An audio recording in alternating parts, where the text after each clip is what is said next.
Praise the Lord. தேவ சமூகத்தில்தான் அளவில்லாத இன்பமும் அளவில்லாத மகிழ்ச்சியும் கிடைக்கும். கால மனிதர்கள் இந்த இன்பத்திற்காக, இந்த மகிழ்ச்சிக்காக ஏதேதோ செய்கிறார்கள், எங்கெங்கோ செல்கிறார்கள். ஆகிலும் அவைகளை பெற்றுக்கொள்ளாதிருக்கிறார்கள். தாவீதுடைய வாழ்க்கையை நாம் கவனித்து பார்ப்போமானால், தாவீது தன் மாமனார் சவுலால் துரத்தப்பட்ட போதும், தன் குமாரனாகிய அப்சலோமால் துரத்தப்பட்ட போதும், மலைகளிலும் கெபிகளிலும் வனாந்தரத்திலும் காடுகளிலும் இருந்து தேவனை துதித்து பாடினார். அதுவே நாம் வாசிக்கிற சங்கீதங்கள்.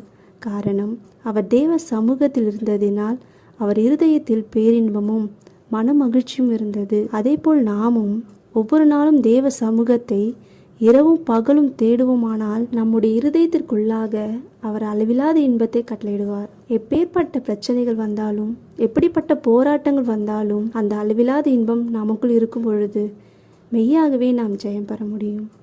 ஆமேன்.